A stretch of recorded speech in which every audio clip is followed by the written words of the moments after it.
Welcome to Job Tales, the show where we find out about different professions from the people who know. Each week I speak to a new guest with a very interesting job. I'm Laura Leoncini and today my guest is Xenia Armino, collaboration designer, also known as customer success manager. A perfect job if you want to engage in remote working and help companies design a better way of collaborating. Xenia Armino.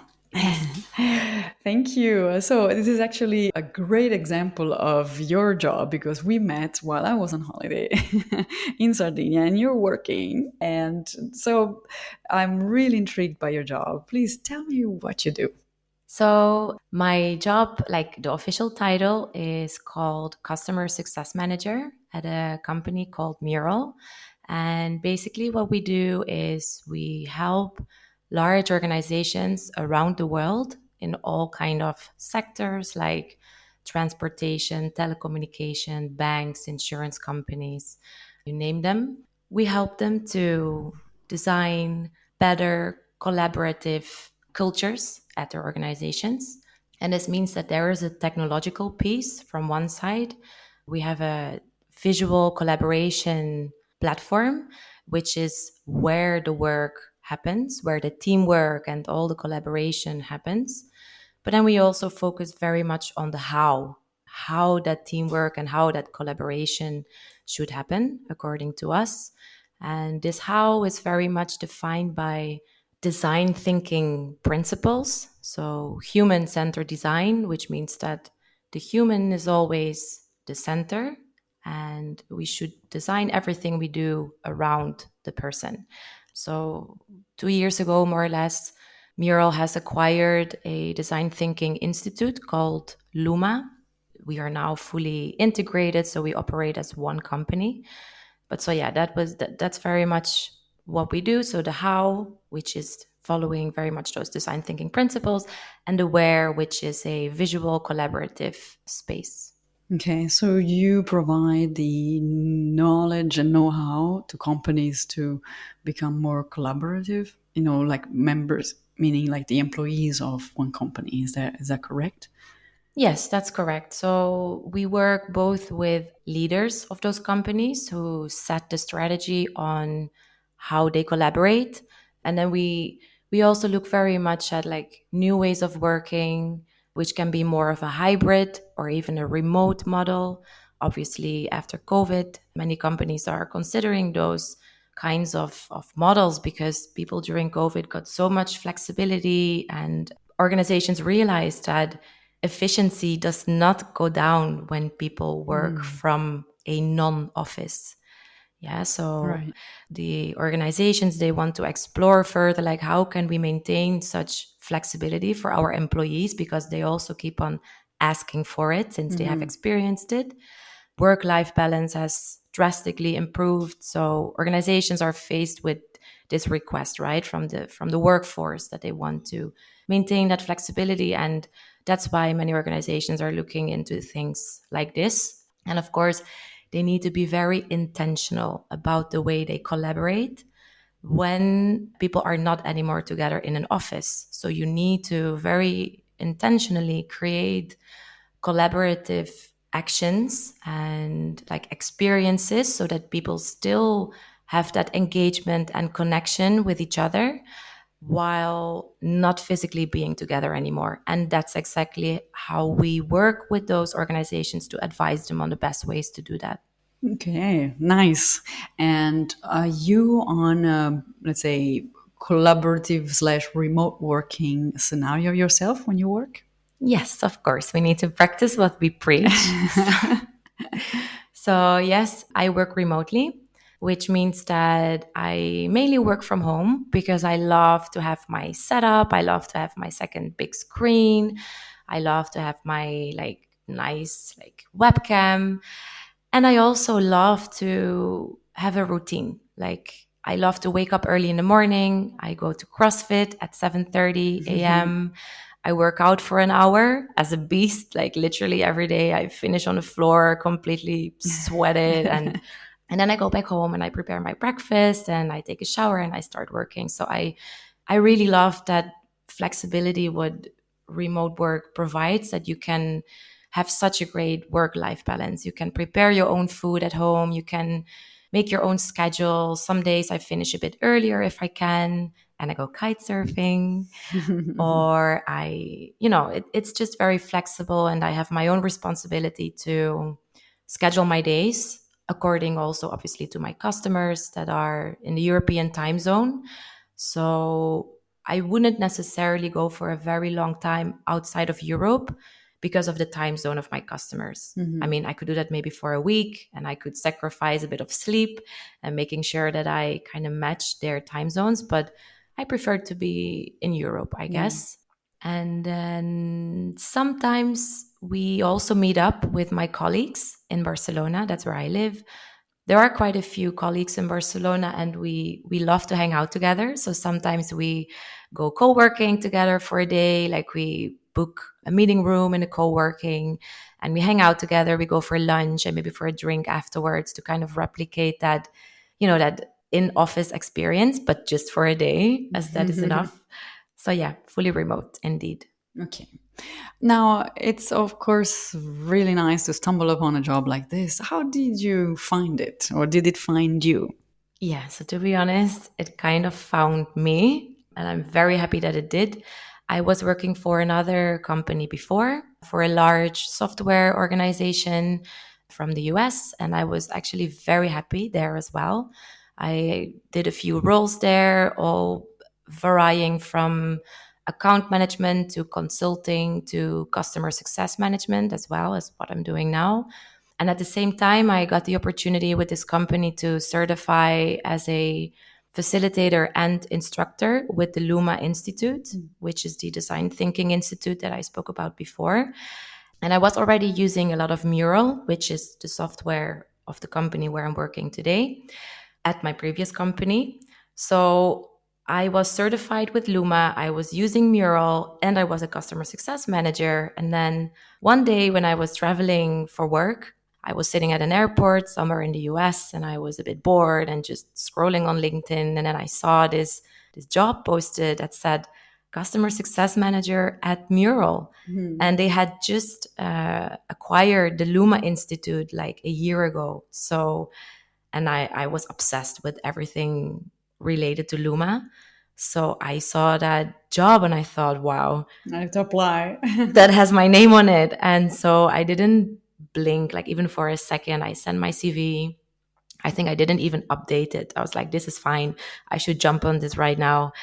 And then the interview process started very quickly, and it was a very nice and easygoing process because it was just such a good match from the beginning.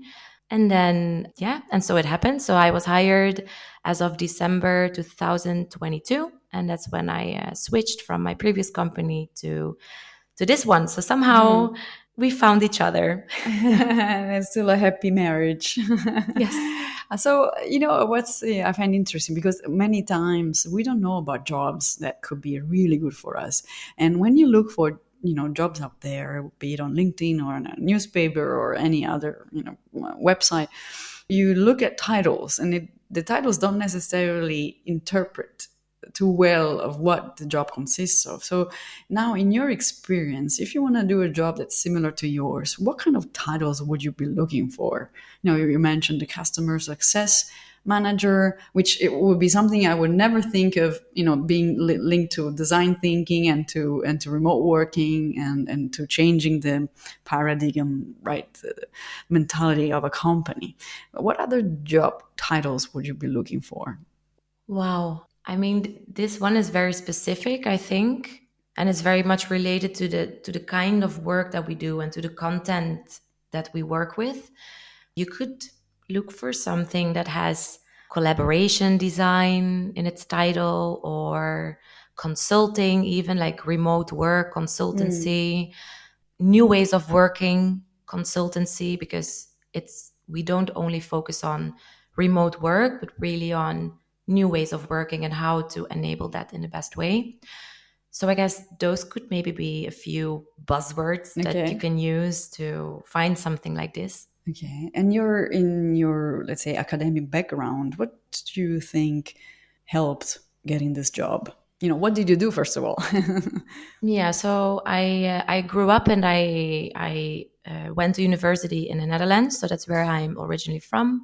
I have a bachelor degree in business communication and Spanish from the University of Nijmegen, and then I during that study I and this study it's very interdisciplinary, like multidisciplinary, which means that it involves a lot of different fields. Like I was interested in everything when I was 18, and I had to decide what I wanted to study, which is going to define you for the rest of your life, right? So I found that very scary in one way, and I kind of visited every single university together with my father. Like he came along and we went through all of the Netherlands, which isn't that big of a country, but we still Still, have many universities. yeah. So we went everywhere because I was interested in philosophy, psychology, law, Spanish, linguistics, marketing, business management, like you name it. It was a non-stop list. There was not a like, specific passion. You say, okay, I want to be an architect or I want to be a surgeon, heart surgeon. No, it was not. Yeah, I completely understand your position because that's where I'm from too. Like, and that's why I do this podcast. That's I where, love it. No, so I had no clear vision in mind. I just knew that I loved a lot of things.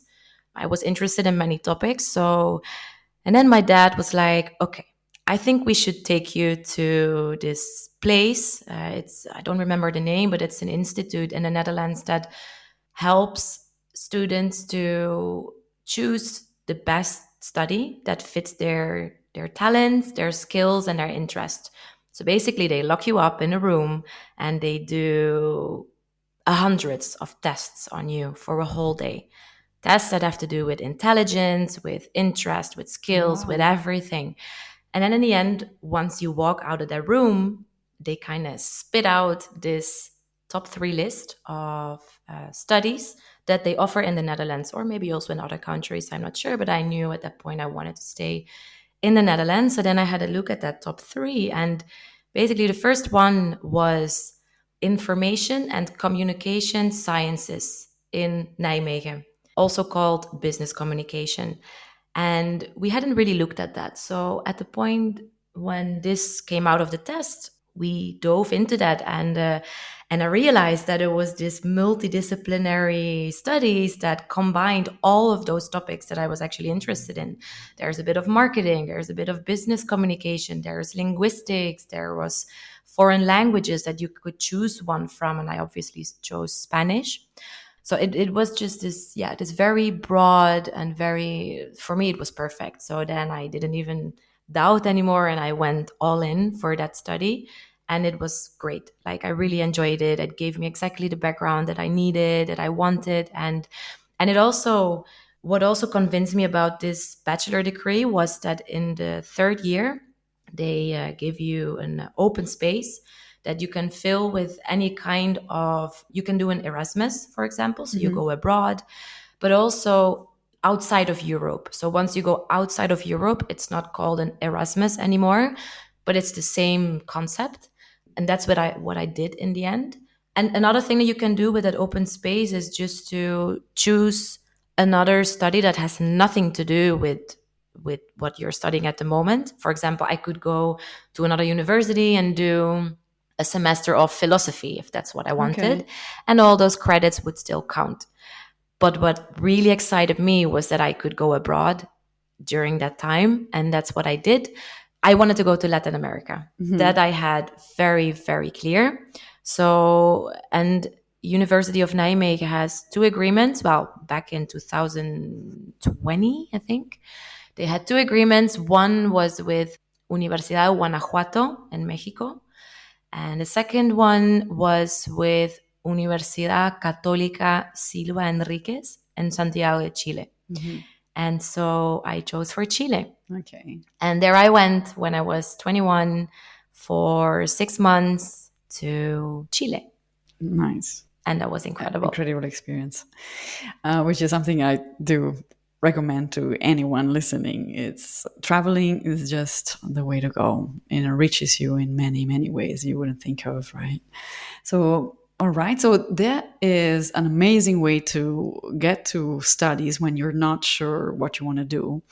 And I wonder if it's like this in every country, or maybe it's specifically in the Netherlands. But yeah, it was a very nice way to segue into a profession, because it's really important. And today, what are the skills that you say are required in your job? Be it soft skills and hard skills. Yeah, so maybe I need to go back a little bit also to the master studies that I did, because I spoke about the bachelor, and during the bachelor I my biggest attention fell on those subjects that spoke about intercultural business communication, like business relations. So everything related to when, for example, a Chinese company acquires a European one, like how does that work? You will have culture clashes, you will have language barriers, you will have all of those kind of interesting things that happen when cultures meet. And I realized that that was like exactly what I was most passionate about. So then I discovered that in the Netherlands, in Utrecht, there is actually a study called intercultural communication, and that's a master degree. How about So that?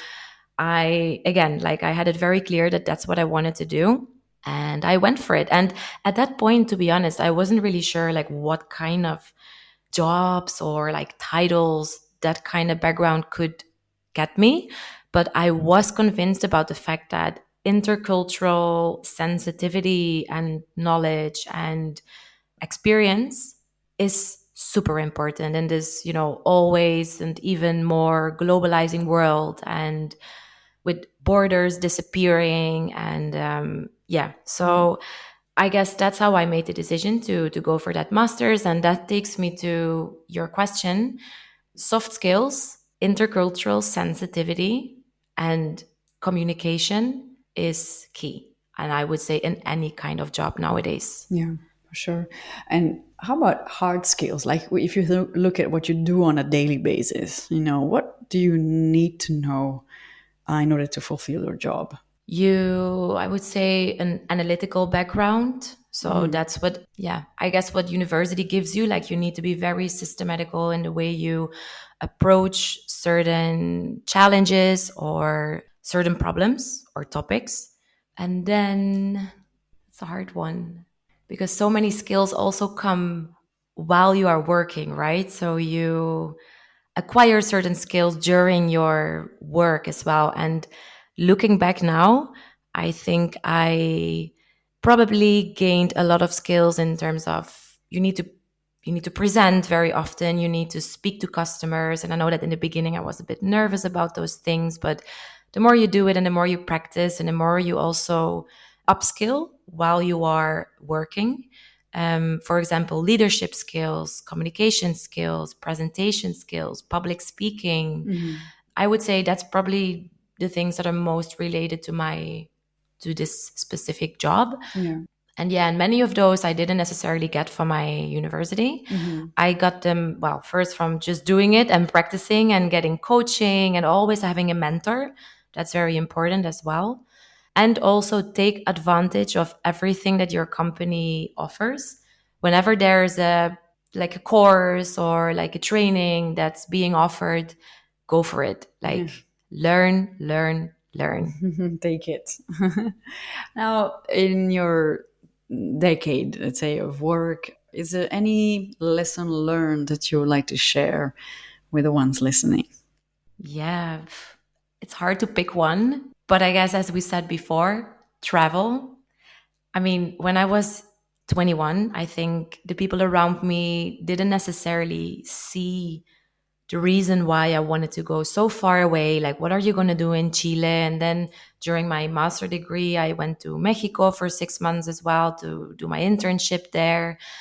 And many people around me, they were like, yeah, but what are you going to get out of that? Maybe, yeah, you'll have a nice time, but then professionally, will it be really valuable for your future?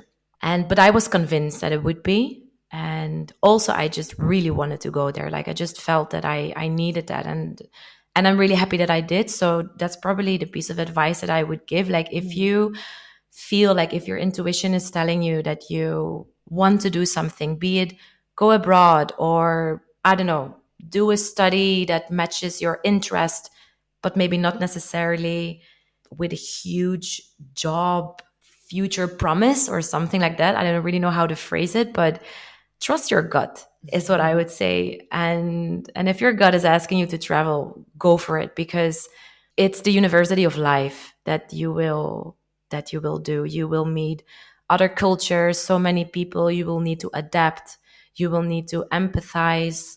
You will need to survive on your own. You will need to do so many things that give you life skills. And even like, if I look at the first job that I did in Barcelona, it was for another company, but they were basically looking for people with a lot of language, like linguistic background, so that speak different languages.